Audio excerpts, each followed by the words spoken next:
Greetings and salutations. My name is OJ as always, and welcome back to another episode of the DBDathon, a series of videos where I go over every single killer in Dead by Daylight from Trapper all the way up to Springtrap. I go over their lore, aka just reading their in-game bio, their gameplay / power, their teachable perks, their design, as well as my favourite / least favourite cosmetics for them. And today's object of obsession is an archetype of horror monster that I have waited so very long for. That being none other than Vlad Tepes Dracula, also known as by his in-game moniker, the Dark Lord. Now, usually I would start these videos by reading off their in-game lore, but like many licensed killers before him, Dracula doesn't really have much in-game lore. To give a brief summary, Dracula went mad after the loss of his beloved. He sought out the fabled Crimson Stone as a way to cheat death, but death trapped his soul inside the stone and granted him eternal life as a vampire. Then he did evil Dark Lord things. And then Trevor Belmont, his chapter survivor counterpart, slayed him, and then he came back in 1999 as his last resurrection and died at the hands of Julius Belmont. However, just before his death, the entity does what it always does and showed up as a piece of fog that took him away and brought him to the realm, which, because he has no lore, gives me a chance to discuss my connection not only to Dracula, but to the Castlevania series as a whole, and this probably won't be too much people's surprise. I do not have a connection to the Castlevania franchise, outside of maybe maining Belmont in Smash Ultimate for a while. Yes, I'm aware how bad he is in Smash, but I do know of Castlevania. It's one of those franchises that I feel like everyone knows the name of, but not many people have actually played. That does include me. I know of the iconography, I know of the characters within it, such as Alucard, Trevor, Simon, etc, etc. There's another dude, I don't remember his name, he was Simon's Echo Fighter in Smash Ultimate, I forget his name, it'll come to me eventually. And yeah, I know of Castlevania, but I'm not like a fan, I haven't really played any of the games. But this also gives me a chance to just mention that one commenter underneath my Nemesis video mentioned that Dracula is not a good adaptation of the character from Castlevania. And after some back and forth and my own little research, the conclusion I came to is that this Dracula in-game is kind of a hodgepodge of multiple different versions of Dracula, as well as some sort of creative liberties thrown in to just kind of make up with it. For example, his design is that from Castlevania Symphony of the Night, released in 1999, which, by the way, we'll get to the design properly eventually, but he also has the ability to turn into a wolf and a bat, which that version of Dracula never did.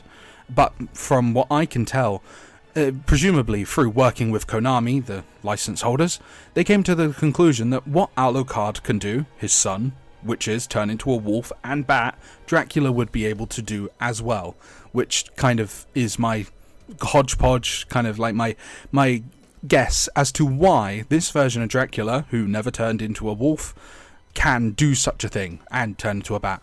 And I also want to mention that one of his powers is called Hellfire, but as the commenter also pointed out, Hellfire is 3 fireballs in a straight line up, middle, down, whereas Hellfire in Dead by Daylight is 3 pillars that come out of the ground, which is a separate move entirely. So yeah, as an adaptation, he seems to be a bit weird, kind of a hodgepodge of different versions of Dracula, but hey ho, I've never played Castlevania as I said, but just to kind of finish this little segment off, for the longest time, ever since this game came out, I have been desperate for a vampire. I have been so very desperate for a vampire. Of the classic movie monsters, that being like a mummy, a werewolf, a fishman, a vampire was always my personal favourite. I'm not sure why, but they always just appealed to me the most. And you do not know how happy I was to watch that anniversary stream where they showed off, obviously, like, who was Vecna and stuff, and then just to have it all rounded out by the reveal of Castlevania, because I knew, oh my god, thank God, we're getting a vampire, we're getting Dracula. I couldn't have been happier, even if I had no interest in Castlevania or really no connection to it. And by the way, I am still waiting on those other horror movie monsters, whether that be licensed or original takes on them. I want a werewolf, I want a mummy, and I want a fish monster. I feel like those are integral to monster horror, and I feel like they should be represented in the game in some way, shape or form. Probably werewolf more than any of them. I feel like a werewolf is kind of long overdue, and so is a mummy. I feel like we can get away with not doing the fish creature. I mean, Hag already got a skin where she's a fish man, and that skin is, really, really good.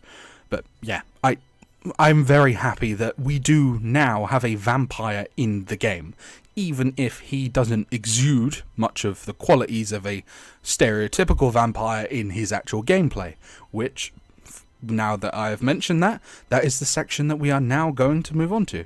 His gameplay / his power. Now, like Vecna before him, the Dark Lord, aka Dracula, is a multifaceted killer with multiple different segments to him, that being 3 separate powers in one, as well as 3 forms in one. So we're going to go over each form by the books, or one by one. But before I can mention his actual forms, I do need to mention that he is able to shapeshift between these forms at free will. There is a small cooldown, I think it's like 3-4 seconds on the cooldown, but he can just swap between these forms at free will. The first of said forms is the one that you will start as, that being his vampire form, which, is a traditional killer, moves at the normal speed, has the ability to has a terror radius, all that sort of normal jazz. But in this form, he gains access to, and I will put it in quotes for that one commenter, the Hellfire spell. This spell is able to be charged briefly, and then when you obviously press the attack button, you're able to shoot multiple pillars out of flame out of the ground. Now, I need to apologize because the background gameplay is not very good. And you want to know why it's not very good? It's because I didn't actually know that the Hellfire pillars can not pass through objects. I don't know where I got the idea from, but I was under the impression that the Hellfire was like Pyramid Head's sort of Punishment of the Damned, where it can just go through terrain. It can't. It cannot go through high terrain, at least. If it is a low obstacle, say, over a pallet, or say, on like, what's the name of the map? The Michael Myers map. I don't remember the name of it. It's not coming to me. The cars in the middle? You can actually shoot the fire over the hood of those cars. Not over the actual normal, body of the car, but you can shoot it over the hoods. And this power is relatively strong, obviously. It's a ranged attack that goes surprisingly far. I don't think I never really realised how far 7 pillars is. It's a range of 8 meters, I believe. That feels further than it is necessary. And the flame pillars do actually linger for a moment, which actually still counts as a hitbox. There's been more than a few times where I've sort of thrown the flames in front of someone and they've walked into them and gotten damaged. But again, I must apologise for the gameplay in the background. I'm not very good at this killer. I'm going to be completely real. Maybe it's because these were like my first games in a couple weeks, or not weeks, but about a week since I last recorded footage for the series. So yeah, maybe it's just me. I'm a bit rusty, as they say. But anyways, with his Dracula, or Dracula form, vampire form discussed, his next form is known as the wolf form.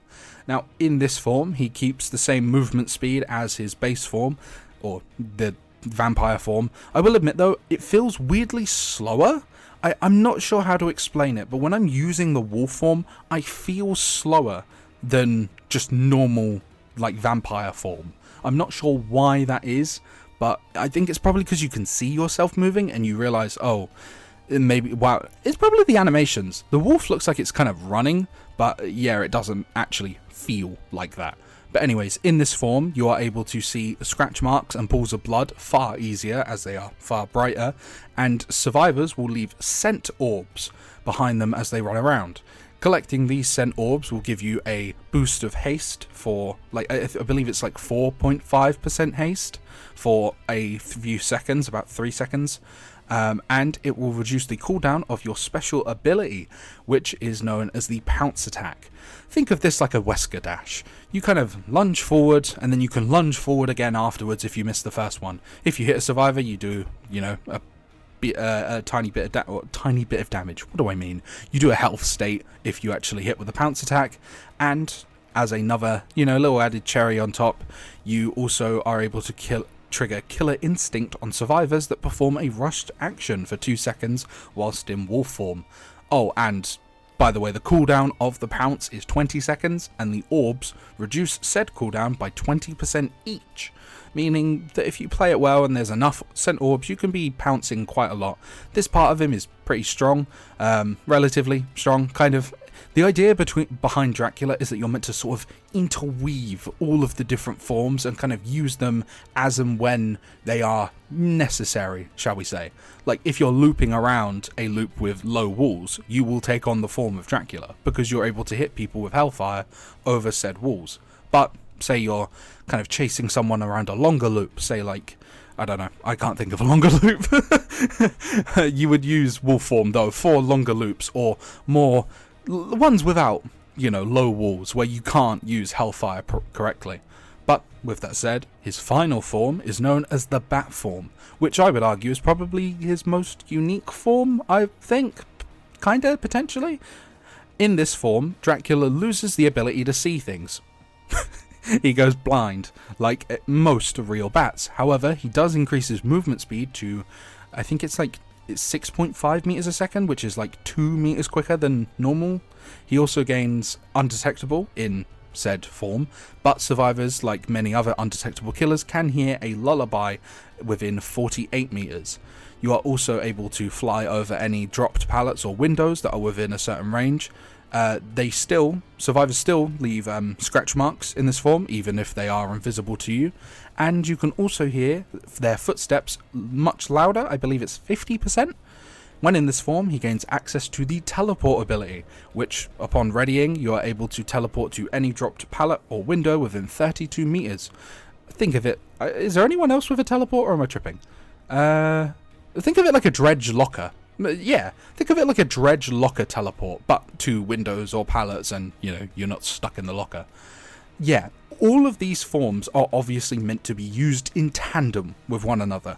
You are not meant to stay in one form specifically for a prolonged period of time. I feel like that's something I should be telling myself, as I usually like to stay in the vampire form a lot of the time, even when I don't really need to.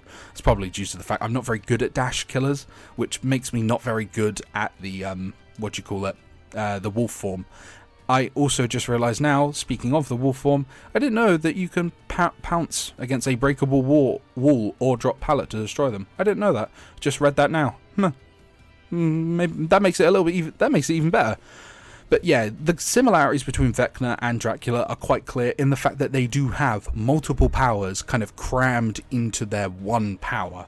Vecna obviously has all of his being relatively unique, I would argue, whereas Dracula's feel more like sort of hindered versions of existing killers. Like the Wolf's Pounce, I would argue, is a weaker version of Wesker's Charge. The Hellfire spell is a weaker version of Pyramid Head's Punishment of the Damned.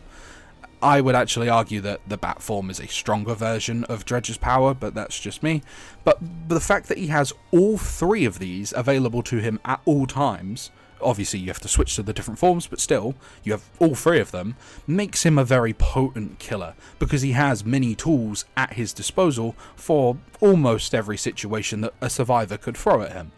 I like his power quite a lot, though I will admit, obviously as I said, I am a fan of the vampire archetype, so to see nothing related to blood, in a sense, does kind of disappoint me, but this is, of course, Castlevania's interpretation of Dracula, who to my knowledge is more a boss-like enemy who has, powerful spells and big attacks, and less, the seductive, bite your neck, drink your blood sort of man. I mean, you can see that in his Mori, that he doesn't actually drink the survivor's blood through the neck, he instead chooses the more refined opportunity, why did I say opportunity?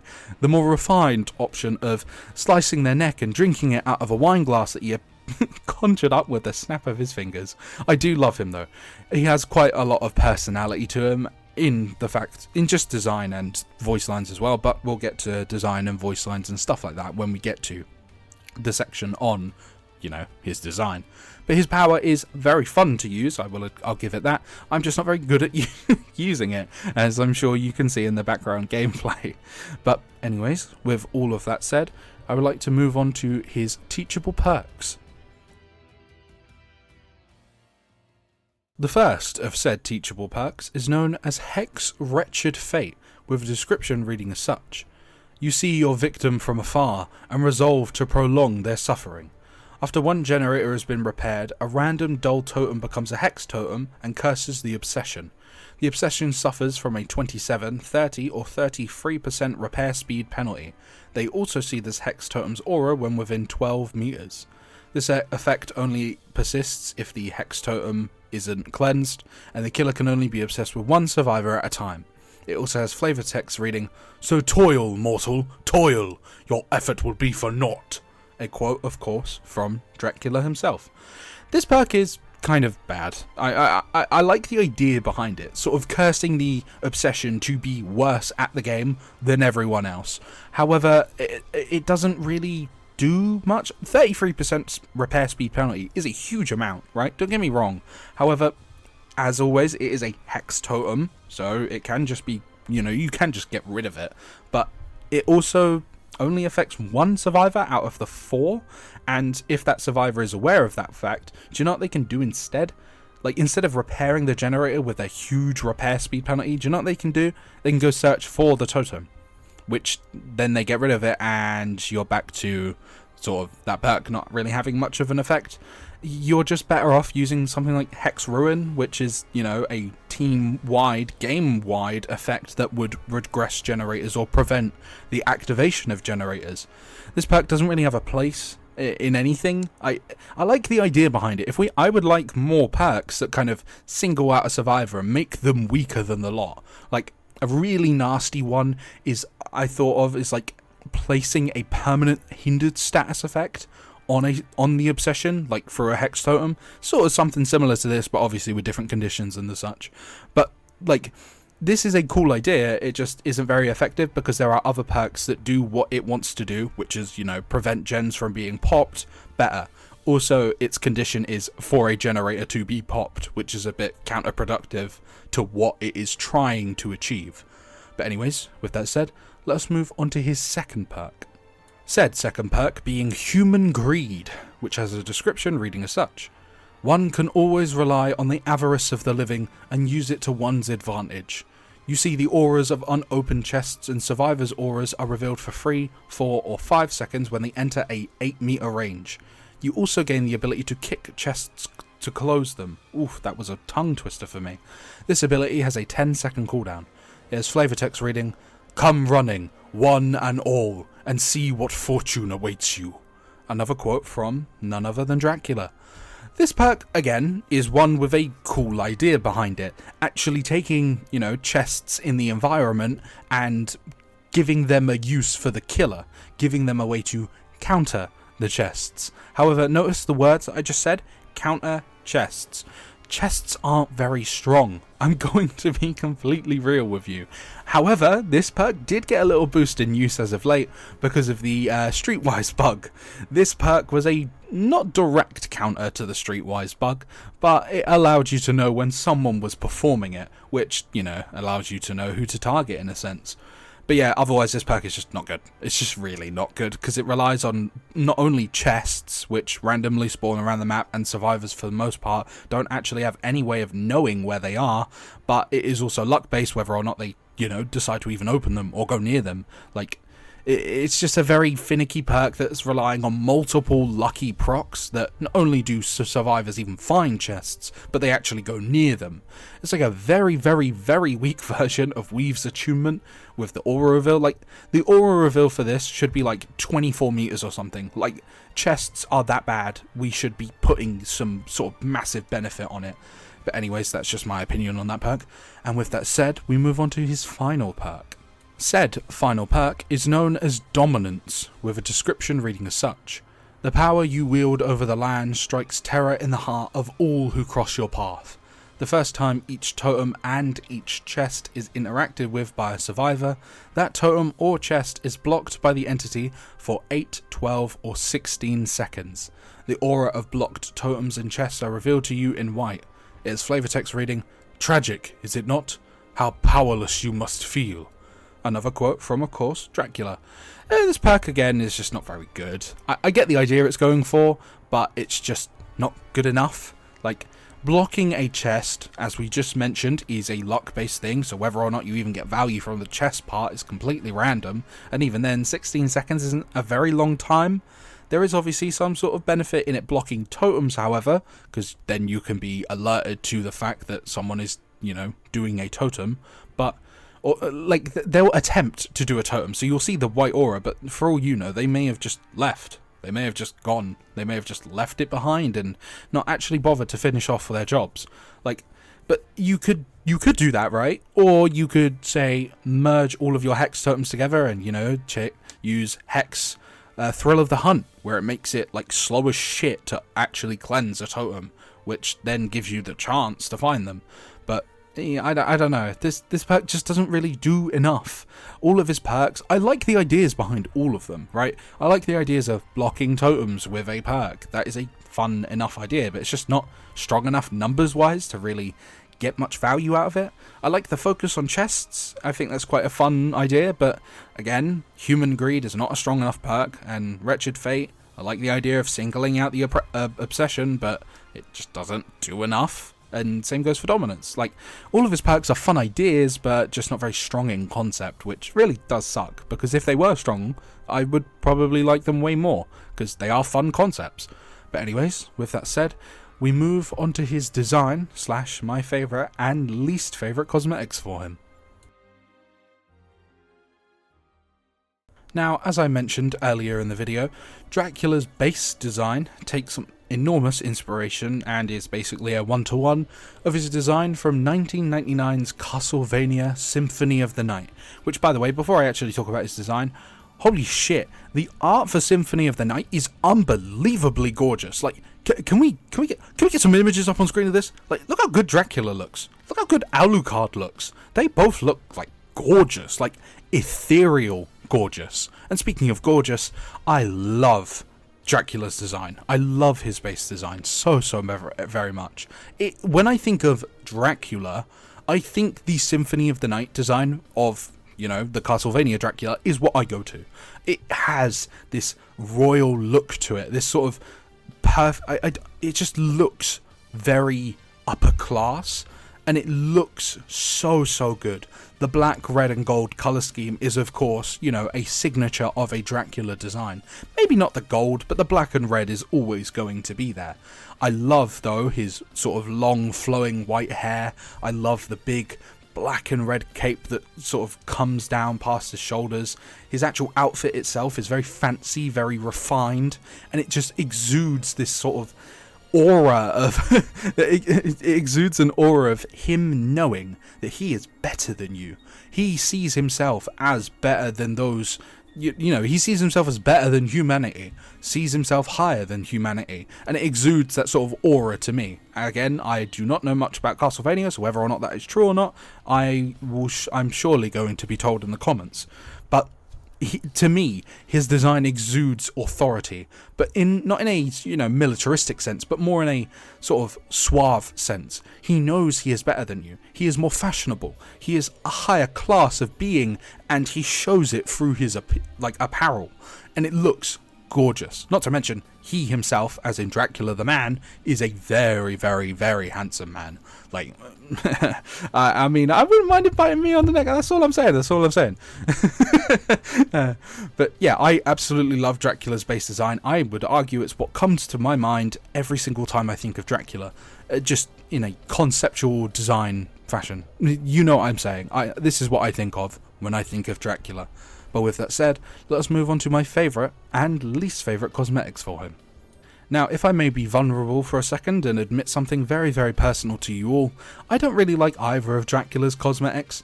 I think his base design is so fantastic and so Dracula that neither of his cosmetics can really hold a candle to it. But if I had to pick a least favourite, because by the way, there's only two, he's only got 2 skins, they're both very rare, so there's no point in me saying, oh, this is how I pick my very favourites and least favourites, blah blah blah. But my least favourite would have to be, I just had to leave around my mic to check the name of it, Darkness Reigns. I don't really like this skin. It doesn't look very good, in my opinion. I think the colours are very drab, very washed out. He looks dirty. I don't like the red on the cape. I think the cape's design is really good. You know, it's the cliche, like, classic popped up collar that's all pointy and stuff, but I don't like the colors on it. Like, it just doesn't. I don't like the inside of the cape. It's a very drab red, and it just does not look good. I don't really like the suit either. It's sort of like a navy blue, and it just doesn't look very good on Dracula. And he looks young. I don't know why, and that kind of puts me off. Like, the lack of any facial hair and the black hair makes him look young, and I don't know why. Dracula just doesn't look good young. I've always pictured him as like a, you know, older man, like sort of 40s, 50s, with, you know, the white hair and the white sort of stubble beard, or maybe full beard. But this version of Dracula just doesn't do it for me, personally. It just doesn't look very good. Of course, it may be from a version of Castlevania. I would presume it's probably from the one with the same name, like Darkness Reigns. It's probably from a Castlevania game like that. But anyways, I don't really like this design very much. And with that said, let's move on to my quote-unquote favourite cosmetic, even though obviously I like the base design the most. Said cosmetic is known as Chronicle of Terror. Though before I actually talk about the cosmetic, I just realised that I didn't actually say that I need to give all of my props for the design of Dracula in this game to the original license holders, you know, who created the series. They made the designs for Dracula, not behaviour, so all of the props go to them specifically. But speaking of Chronicle of Terror, I don't really like it. As I said, it's my favourite, but it's not by much. I just think I like the outfit a little bit more than the other skin. I like the sort of black and red colour scheme and the golden locket around him. I like the intricacies on the white sort of undercoat shirt thing. I think the skin is fine, but again, the base design is always going to be better for me. I'm always going to prefer that base design more, because I believe that to be what I think of every single time I think of Dracula. I believe that to be what I think of. No, I do think of that every single oh my god, this video is going to shit. Anyways, Chronicle of Terror is a fine enough skin, but it's not better than the base design, and I mean, it's fine on its own accord, but as I said, not better than the base design, so I don't really like it. And just to quickly mention of course a motorbike has to go past again, just to quickly mention the Ultra Dark Lord skin. I don't remember what it was called. I think it's Dracula's True Form, the one where he had a special Mori. That skin is very over the top, and I'm not really super fond of it. There's a lot going on there, and it doesn't really capture what I want from Dracula specifically, as, you know, a vampire. He doesn't really look very vampire-esque. I know that's his true form, and it's like his demon form, but again, I don't really like that skin very much. So yeah, his base design will still stay on top for probably ever. I don't know when we're ever going to get more cosmetics for him. It's been almost a year, funny enough. I forgot to mention that. Dracula's release date was August 27th of last year, so it's almost been a whole year since he came out. Weird that I'm making this video now, so close to his release date. But anyways, that is the end of the video, by the way. This is the end of the video. I've discussed the skins, blah blah blah. Yeah, this Dracula is a inclusion into this game in some form that I've been waiting for a very long time. Ever since like 2018, I just got the idea that I wanted a vampire, and I have been very, very patiently waiting just forever. When I saw that Castlevania reveal at the end of the DBD 9th anniversary stream, or 8th anniversary stream, I was like Peter Griffin. I was like, I want it now! I've been waiting so damn long for a vampire, and who else should it be besides Castlevania's own Dracula, who is probably one of the most iconic depictions of Dracula, I would argue, outside of, you know, the original film or the actual novel it's from, or the original novel, Bram Stoker's original novel. Is it Bram Stoker? I think it is. I'm sure someone's going to correct me on the many things I get wrong in this video. I do thank them for that if they do. But yeah, I love Dracula in like his inclusion into this game, even if he is not accurate to his source material, as I said with that commenter and how I went back and forth. I love Dracula. I love his design. I love his gameplay, even though I'm very bad at playing him. So yeah, Dracula is awesome. I've been waiting for a vampire for a long time, and who else should it be than none other than Dracula from Castlevania himself. It's about as good a choice as you could probably make, honestly. But anyways, with that said, this is the end of the video. I hope you have a lovely rest of your day. That be good evening, good afternoon, good morning, etc. Like, comment, and subscribe if you've enjoyed the video to this point. And the next object of obsession in this series will be a killer who I feel supremely bad for every controversy she's gone through and all of the negativity surrounding her. That being none other than the Houndmaster.